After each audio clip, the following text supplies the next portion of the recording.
estamos trabajando lo que es la enseñanza cristiana, hemos establecido para toda la iglesia lo que son los fundamentos básicos de la enseñanza cristiana, apoyados también en lo que sugieren los diferentes autores, expertos en la educación y también en la educación cristiana. Acabamos de ver la primera conferencia de fundamentos pedagógicos y andragógicos, ¿verdad? Ahora vamos a ver con los fundamentos teológicos. La primera parte tuvo que ver con todo lo que es directamente la didáctica, ¿verdad? Ahora vamos a ver lo que tiene que ver con la teología. Muchos maestros de escuela dominical tienen la dificultad de que quieren incursionar en esta área. Incluso son maestros de forma secular y tienen inquietudes porque dicen: yo manejo mi clase bien, yo puedo dar mi clase bien en la escuela. ¿Qué pasa? Que no puedo fluir con la misma eficacia en la enseñanza cristiana si me desempeño también en la escuela.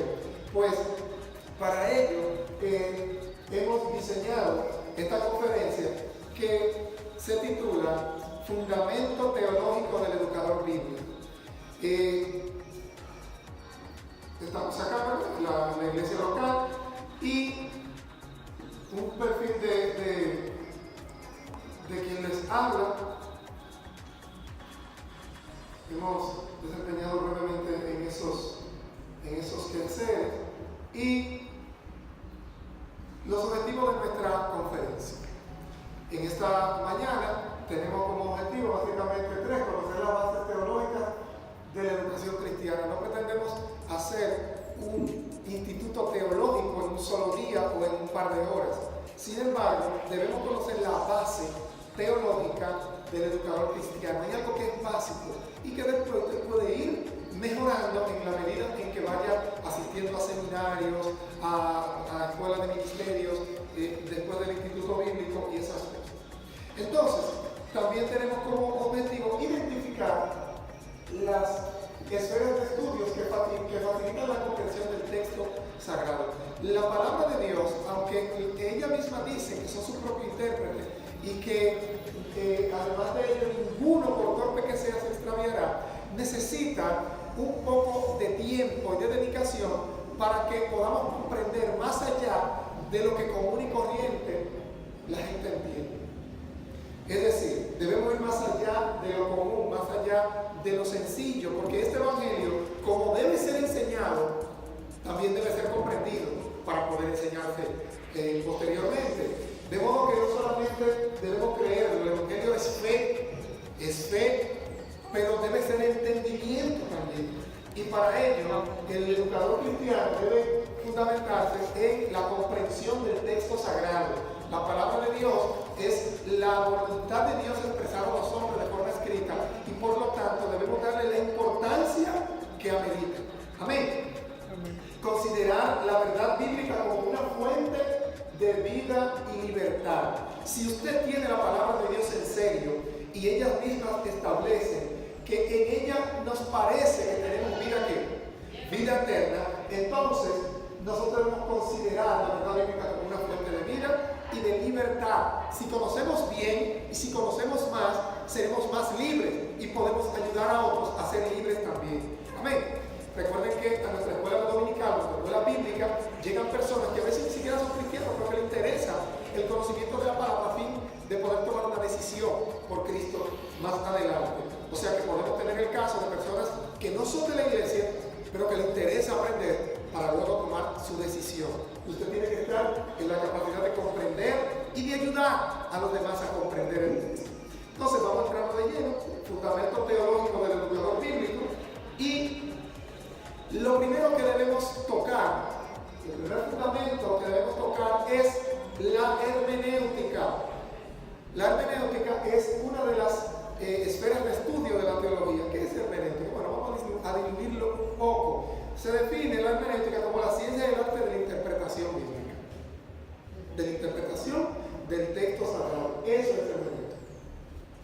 Entonces, a partir de ahí, usted tiene que saber que la Biblia, usted tiene que tener una interpretación y que la interpretación debe ser correcta, ajustada a lo que la voluntad de Dios quiso expresar en el texto, y vamos a ver de qué forma.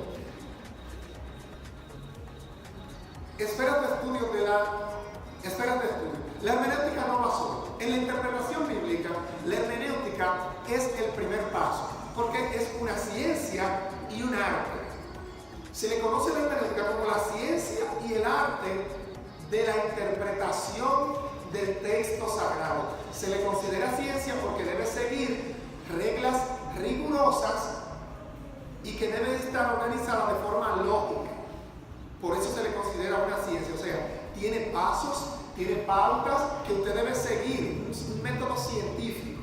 Por eso se le considera una ciencia. Ahora, se le considera un arte porque eventualmente usted tiene que flexibilizar un poco. Flexibilizar a fin de lograr una comprensión que pueda mediar entre tú y la persona que tú quieres que tenga una exégesis, que tenga acceso a la exégesis que tú estás haciendo, a la interpretación que tú estás haciendo. Si te tornas muy cuadrado, si te tornas muy estricto, muy rígido y muy metódico, entonces deja de ser un arte y se convierte solamente en una ciencia. ¿De acuerdo? Entonces, la hermenéutica es un arte y una ciencia de la interpretación bíblica. Y la segunda esfera de estudio que está acoplada a lo que es la hermenéutica es el canon. ¿De qué se encarga el canon? La canonicidad o el canon sagrado es lo que determina el sello de inspiración divina que tiene una palabra.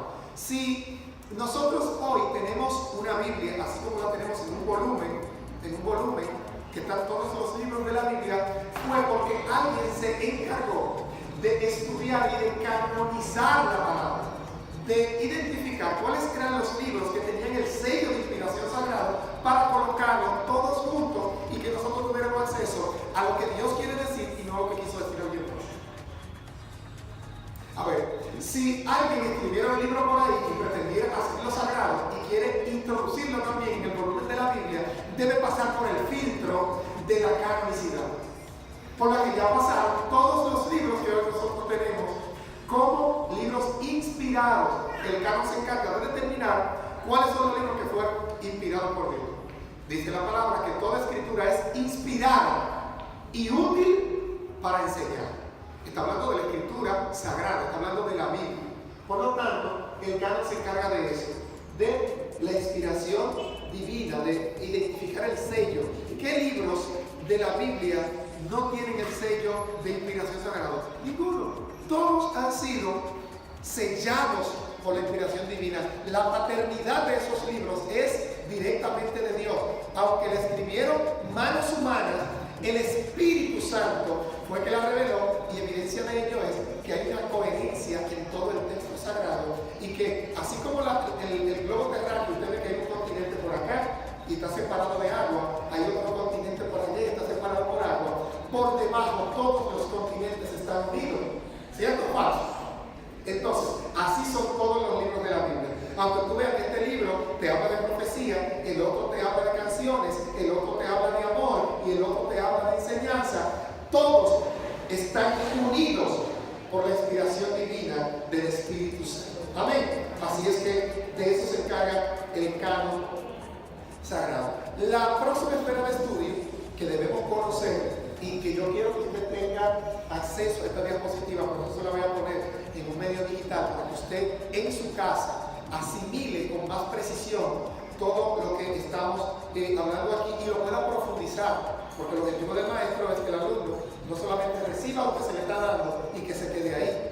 Cuando usted se de aquí de escuela bíblica, usted debe ir a su casa a confirmar y a repasar todo lo que su maestro le enseñó. De ese modo usted puede estar seguro de que va a tener acceso a una palabra fiel, a una palabra certera, y que no está solamente en la cabeza del maestro, sino también en su corazón. De modo que la esfera de estudio próxima que vamos a estudiar es la crítica textual. ¿Qué es la crítica textual en teología? Bueno, es la comparación entre los diferentes manuscritos de los cuales se sacó el texto que usted tiene hoy como Biblia, en esa pasta, en ese volumen que parece un solo libro. No son solo, son muchos libros que ahora están escritos a computadora, pero que inicialmente estuvieron escritos a mano y se hicieron copias para conservarlo en el tiempo. Entonces la crítica textual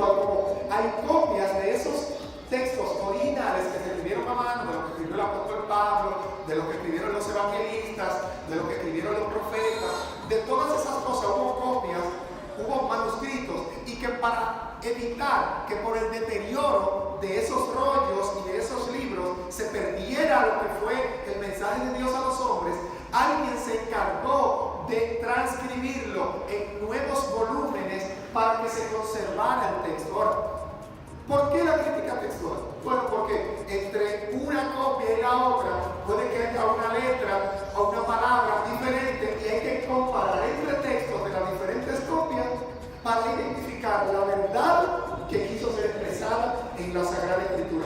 El maestro bíblico debe estar consciente de eso.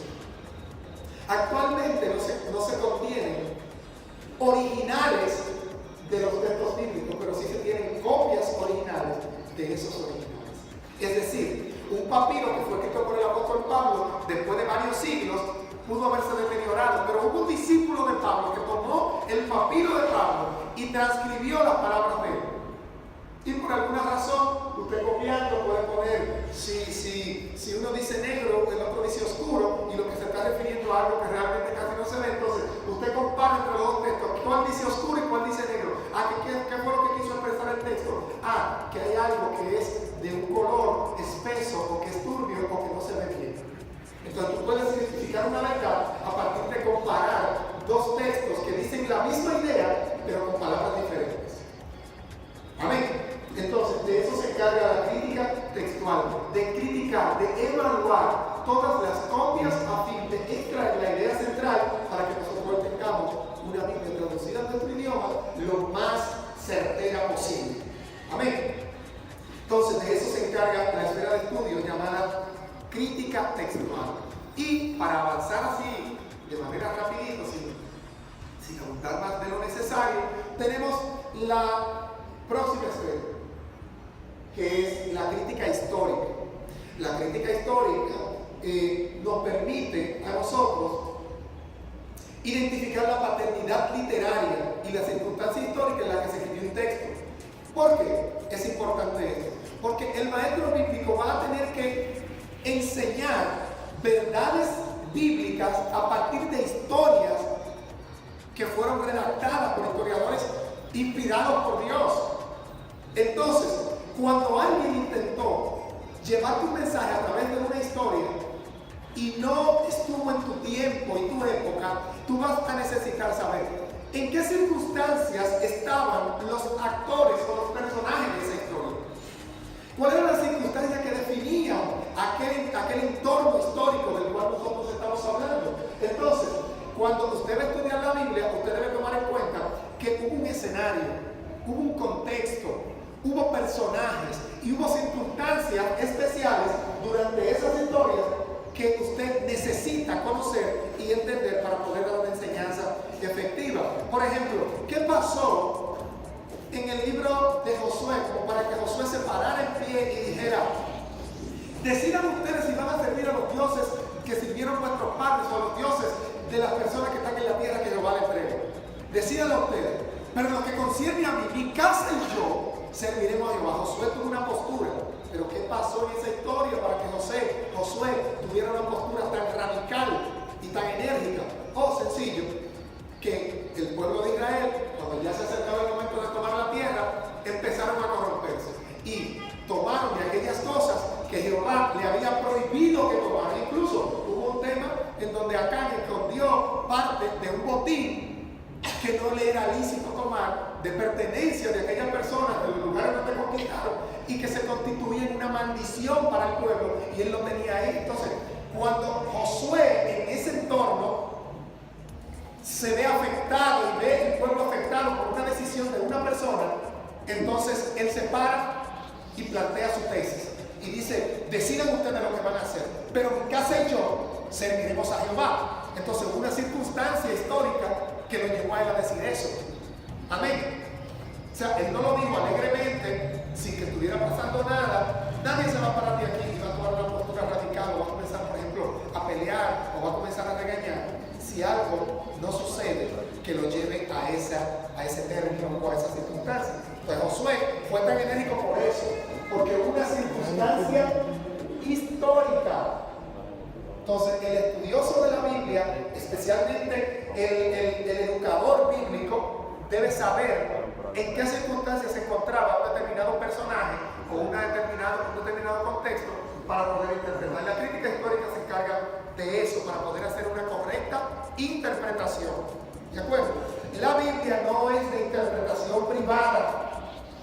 Por lo tanto, usted tiene que acudir a las herramientas teológicas necesarias para que su interpretación de un texto se ajuste, primero, a lo que Dios quiere decir realmente.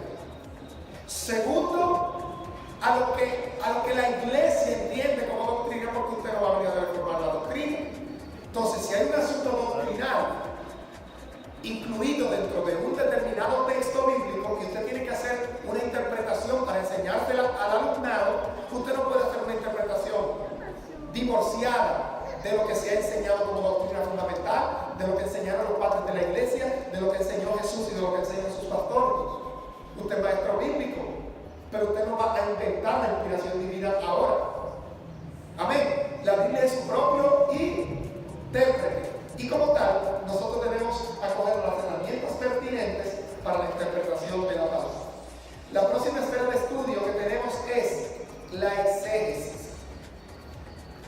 Para nosotros llegar a la exégesis, debemos haber pasado por las 3 esferas de estudio anteriores, que fue la número 1, el canon,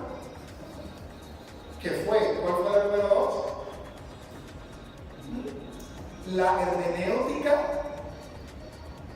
y segundo, las diferentes críticas, tanto la crítica textual como la crítica histórica. Cuando usted maneja eso, y esta conferencia viene con un doble propósito, y lo hice a propósito, valga la redundancia, para despertar el interés de los presentes aquí a ir a los institutos de formación teológica, porque usted puede comprender algunas cosas de acá y le puede servir como base de curiosidad, porque dice, me quiero inscribir en el instituto bíblico porque yo quiero aprender más sobre eso. ¿Por qué hoy no podemos hacer 4 años de instituto bíblico en una mañana? Sin embargo, esto despierta su interés en el estudio de la Sagrada Escritura y en el estudio de la teología. Entonces, para usted llegar a la exégesis, tiene que haber pasado por las 4 esferas que mencionamos anteriormente: el canon, la hermenéutica, la crítica textual y la crítica histórica. ¿Por qué? Por lo que sigue. El intérprete trata de derivar la interpretación a partir del texto en vez de leer su significado hacia el texto. Y me explico. La exégesis es una palabra compuesta y viene de una voz griega que suena así mismo, exégesis, que significa ex, de sacar, y diégesis, de flotar. Es como sacar a flote algo que está oculto. Y lo voy a poner, por ejemplo, usted recuerda el profeta que tiró una madera y que la madera hizo subir un hacha. Ese acto de que el hacha subiera de las profundidades del mar, de las aguas, hacia la superficie, es lo que se denomina como exégesis. Cuando hay una verdad muy metida dentro de un texto bíblico que está muy profundamente metida dentro de esta escritura, entonces el estudioso de la Biblia recurre a la exégesis, que es sacar a flote una verdad escritural para que pueda ser comprendida por el alumno. Porque aunque la palabra establece que nadie se extraviará con esta escritura, para eso Dios determinó hermanitos mayores que le enseñen a los más pequeños las cosas que no entienden. Jesús le dijo, mire, no, que usted no quería que lo llamen maestro, que lo llamen rabí, porque eso hacen los fariseos, que se inflan cuando le llaman rabí. Sino que ustedes no querrían que lo llamen maestro, porque el maestro es uno y es el Cristo. Ustedes son no rabí, ustedes son hermanos, en hebreo ahim. Ustedes son los hermanos mayores que se encargan de enseñarle a los menores las cosas que no entienden. O sea, eso de que me diga maestro, no va con las enseñanzas de Yeshua, no va con las enseñanzas de Jesús. Jesús no quiso que ninguno de sus discípulos fueran llamados maestros, sino que ustedes son hermanos, porque el maestro es uno y soy yo el Cristo. Eso dijo Jesús. Entonces, usted, para poder comprender esas verdades, tiene que recurrir a la exégesis para poder enseñarlas a sus otros hermanos, el hecho de que usted pueda hacer una exégesis y comprender algo que quizás su hermano no lo hace superior a su hermano. Porque son hermanos. Entonces, ¿qué tenemos con la exégesis?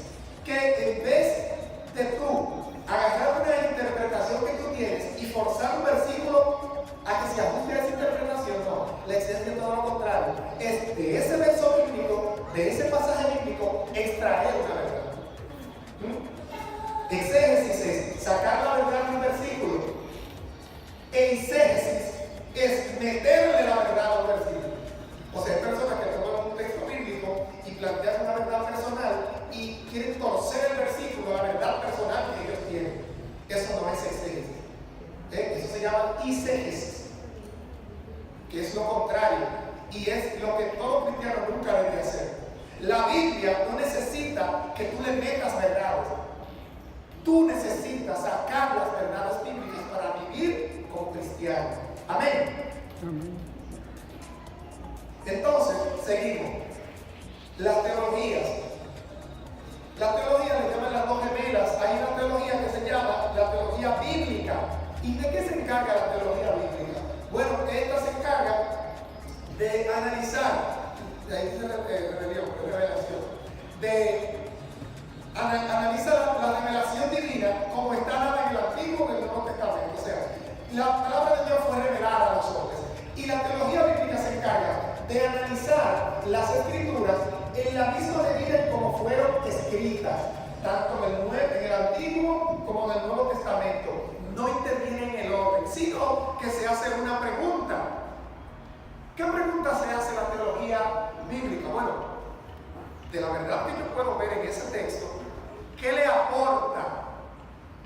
¿Qué le aportó esa verdad bíblica a la fe que tenían los personajes de aquella historia y de aquella época? Yo tengo que saber qué trato tenía Dios con aquellas personas ante un determinado relato bíblico. Por lo tanto, yo debo hacer esa pregunta. Si yo estoy estudiando el libro de Génesis, o estoy estudiando el libro de Éxodo, o cualquiera de las historias que se contienen en ellos, yo debo, a través de la teología bíblica, identificar qué verdades pudieron ellos aprender, o qué les aportó esa circunstancia a esas personas a su fe. Entonces, cuando yo entienda qué le aportó eso a ellos, entonces puedo sacar algo para mí que me puede enseñar para vivir las circunstancias en las que yo me encuentro hoy. Entonces, la teología bíblica no interviene en el orden en que están escritas las cosas, sino que analiza las ideas bíblicas en el mismo orden en que están escritas. Pero su hermana, la teología sistemática, no hace lo mismo. La teología sistemática trata de ordenar toda la información de la revelación de cada tema de forma lógica. Es decir, en el libro de Génesis se estudia la teología de los ángeles. Para poner un ejemplo clásico, la teología de los ángeles. ¿Cuántos sabían que hay ángeles? ¿Sabían que hay ángeles? Y que son seres ministradores de los herederos del reino, de usted y de mí y del Mesías. Amén. Esos ángeles se revelan, esa revelación de los ángeles se encuentra en el Génesis y en otros libros. Ahora, el hecho de que en el Génesis aparezca la teología de los ángeles y que en el libro de Ezequiel aparezca teología de los ángeles y que en Génesis, y que en Apocalipsis aparezca teología de los ángeles, pues el estudio de la teología sistemática agarra todas esas enseñanzas, no importa en qué libro esté, y la organiza de forma lógica. No la deja exactamente como fueron reveladas, sino que la organiza, porque la idea de Dios en la revelación bíblica no era cronológica. No todo lo que está escrito en la Biblia está organizado en tiempo. Incluso hay profecías que son para un tiempo que se dijeron antes, pero que son para después. Hay otras que se cumplieron ahí mismo, etcétera, etcétera. Es decir, que la teología sistemática se encarga de agarrar ciertas enseñanzas que están diseminadas y distribuidas en todos los libros de la Biblia, los 66 libros que nosotros tenemos. Entonces las saca de cada libro, de donde se encuentren, y las organiza. Por eso es importante que usted vaya al Instituto Bíblico, porque usted va a hablar de los ángeles. Usted no va a hablar de los ángeles solamente conforme a lo que enseña el Génesis. Usted tiene que hablar de los ángeles conforme a lo que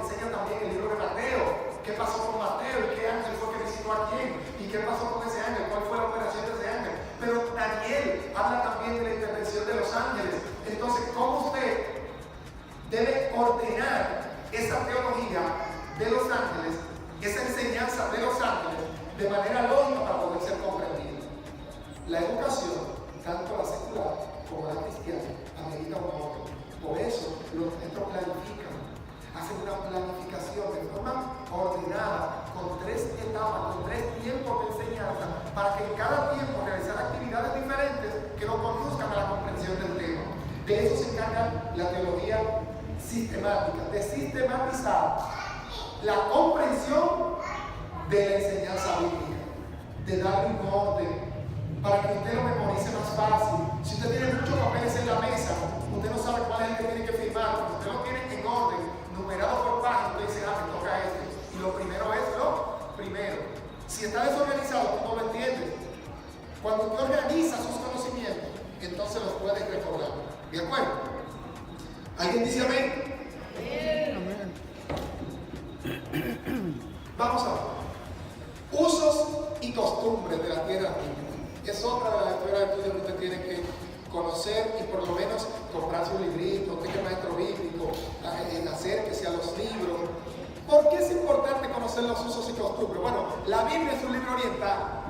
¿Cuánto lo sabían? Es un libro oriental. Se escribió en el Medio Oriente, en los lugares circundantes a Israel y a esa zona de Medio Oriente. Entonces, como es un libro oriental, no falta quien lea la Biblia en perjuicio de que es occidental.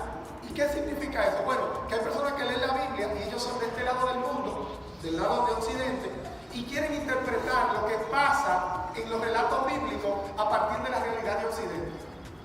Y Occidente no se comporta como se comporta Oriente. Entonces usted no puede arrastrar por los cabellos una realidad oriental e insertarla en el contexto y en el entorno occidental de América, de Europa, a sabiendas de que en Oriente Medio las cosas funcionan de forma distinta, de que hay costumbres distintas, de que hacen uso distinto de las cosas y que ven la vida desde una perspectiva muy diferente a como la vemos nosotros de este lado del mundo.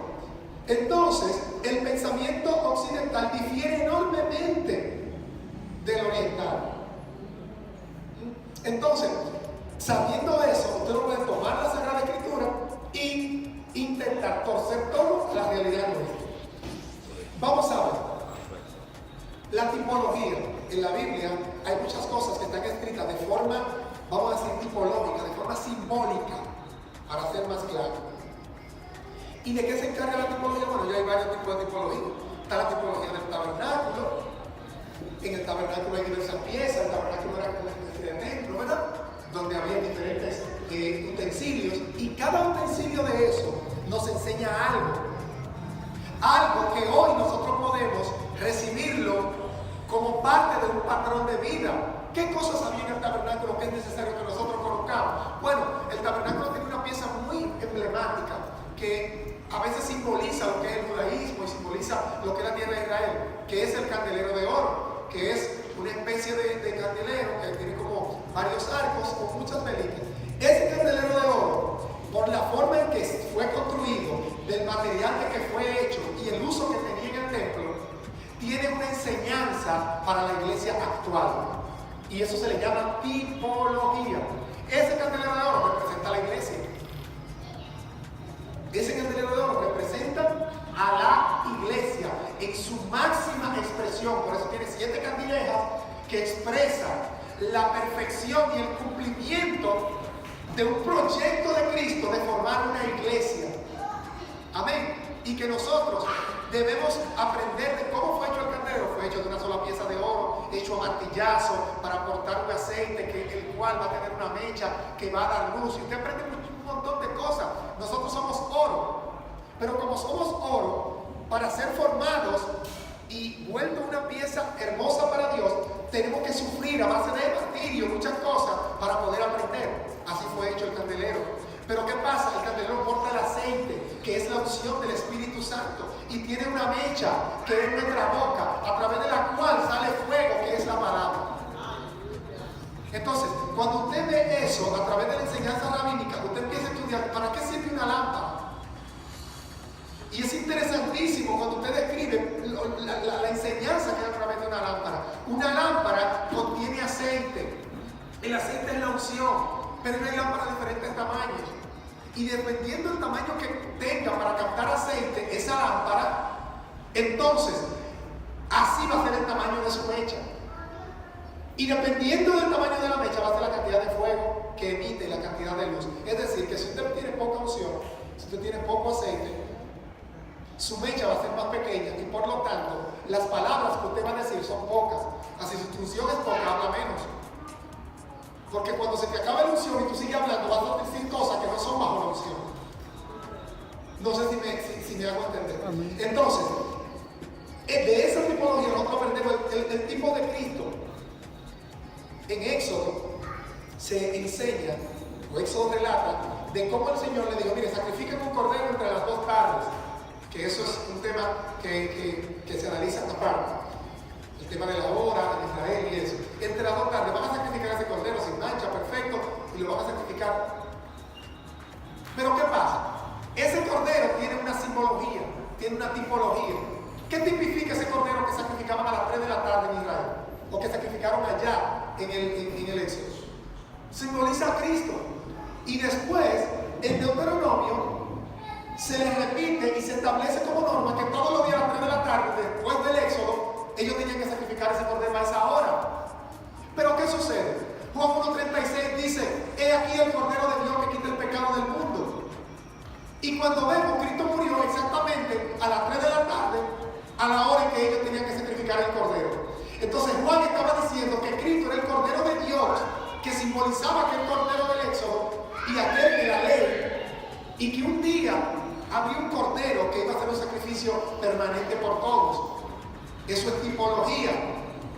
Entonces, en la antigüedad había tipos de Cristo, vamos a decir el cordero, tipos de la iglesia, el candelero de oro. Pero en el Nuevo Testamento tenemos antitipos.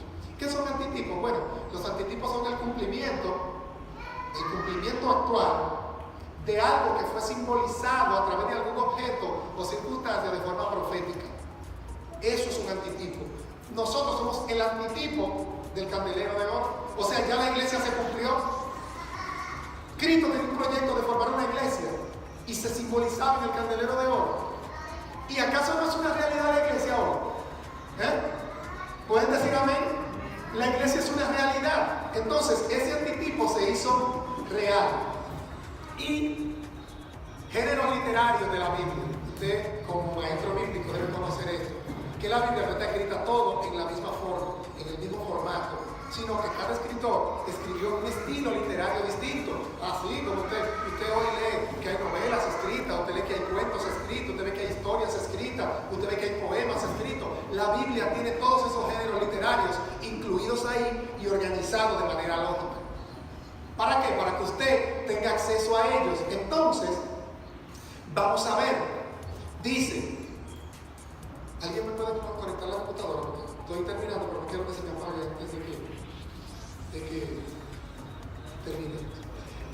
Tenemos los siguientes géneros. El Pentateuco, los primeros 5 libros de la Biblia. Es el primer grupo de libros que tenemos en la Sagrada Escritura.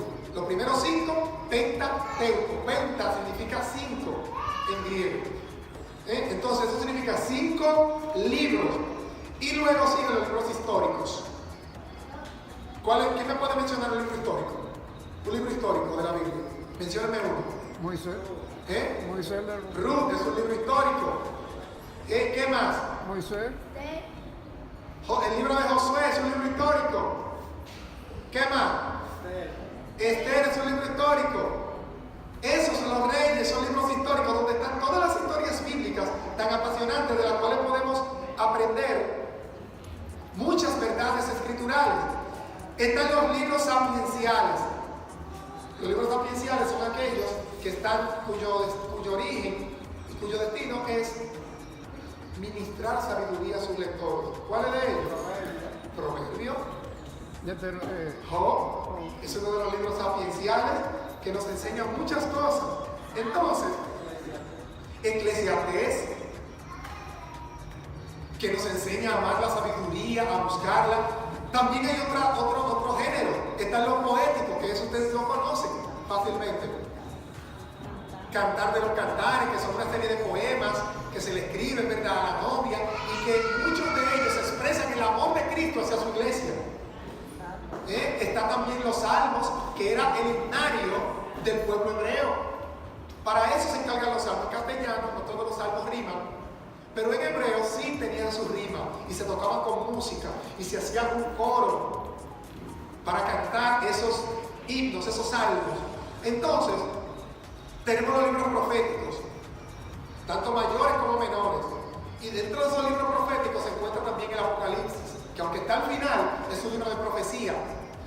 En el grupo de los históricos tenemos a todo lo que mencionamos anteriormente, pero también tenemos el libro de los Hechos en el Nuevo Testamento, que es un libro de historia, pero de historia de la iglesia primitiva. ¿De acuerdo? También tenemos los evangelios. Amén. Los evangelios son la noticia de que Cristo vino al mundo. Y las epístolas. ¿Qué son epístolas? Una especie de cartas. Una la que escribió Pablo, que son las que se le llaman Paulinas, fue la que escribió el apóstol Pablo, que se le escribió tanto a algunas iglesias como a ciertas personas en particular. Por ejemplo, la carta a los Corintios es una carta, una epístola de Pablo a una iglesia que había sido fundada en Corinto. Y el gentilicio de Corinto eran los corintios.